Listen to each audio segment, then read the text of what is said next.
안녕하세요. 자팍다식 채널입니다. 오늘은 모든 생명의 생존 방식 짝짓기 그 위대한 사랑에 대해서 알아보도록 하겠습니다. 구독과 좋아요 부탁드리겠습니다. 감사합니다. 하루살이류는 전 세계적으로 2,500여 종이 알려져 있습니다. 하루살이는 곤충으로 분류되며 잠자리, 실잠자리 등이 포함되어 있습니다. 애벌레는 민물에서 1년간 살아갑니다. 성충은 보통 3에서 4일, 길면 2주일 정도 삽니다. 따라서 애벌레 기근까지 포함하면 하루살이는 하루만 사는 게 아니라 1년가량 사는 것입니다. 하루살이는 애벌레 시절에 몸을 잘 만들어 놓고 성충이 되어서는 아무것도 먹지 않고 지냅니다. 하루살이는 성충으로 살아가는 동안 번식 활동만 합니다. 한마디로 말해서 하루살이는 성충으로 살아있는 동안 짝짓기, 즉 사랑만 한다는 말이 됩니다. 수컷 하루살이는 교미를 위해 떼를 지어 날아다닙니다. 암컷의 눈에 쉽게 띄고자 하는 것이죠. 몰려다니면 포식자 새에게 잡혀 먹힐 확률도 높습니다. 그럼에도 불구하고 하루살이는 멈추지 않습니다. 죽음의 위험이 있어도 짝짓기를 해서 자신의 유전자를 남기는 것이 중요하기 때문입니다. 생명의 최종 목표인 번식을 위해 최선을 다하는 것입니다. 동물의 짝짓기 본능을 인간이 이용하는 경우도 있습니다. 지구상에서 가장 비싼 음식이라는 송로버섯을 채취하기 위해서는 암퇴지가 동원됩니다. 후각이 뛰어나기로는 개가 으뜸이지만 송로버섯 채취에는 암퇴지가 으뜸입니다. 여기에는 확실한 이유가 있습니다. 송로버섯에는 수태지에서 나는 것과 같은 냄새가 강하게 나기 때문입니다.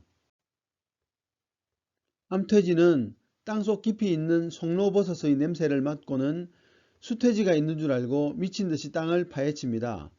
인간은 돼지의 짝짓기 본능을 이용하여 송로버섯을 채취하고 있는 것이죠.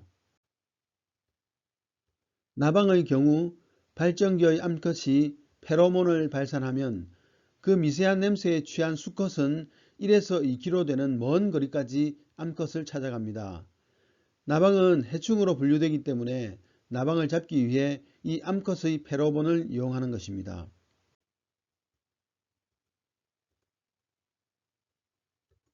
암컷 나방의 페로몬을 인공적으로 만들어 뿌려서 수컷 나방이 암컷인 줄 착각하여 모여들도록 하고 이때 포획하는 것입니다.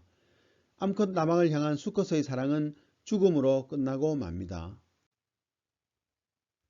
식물들의 짝짓기는 어떨까요? 식물들은 좀 더 효율적이고 확률을 높일 수 있는 방법을 택했습니다. 바로 아름다운 꽃으로 곤충을 유혹하는 식물이 생겨났습니다.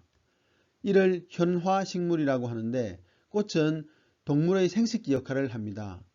오늘날 이 현화식물은 23만 5천 종으로 가장 많은 수를 차지하고 있습니다. 움직일 수 없는 식물은 꿀벌 같은 매개자를 이용하여 짝짓기를 합니다.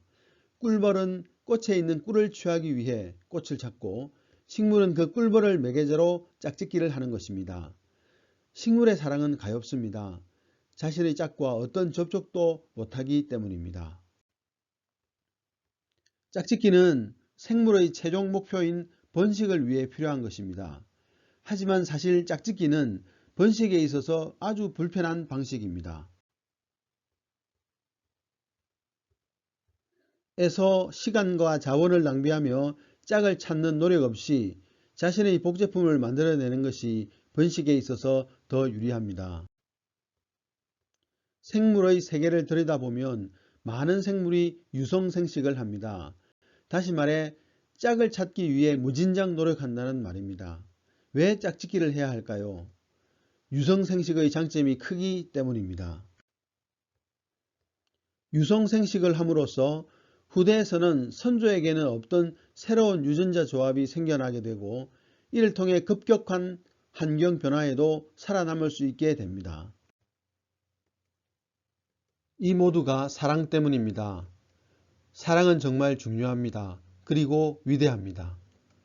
사랑이 없다면 이 지구상에는 어떤 생물도 존재하지 않을 것입니다.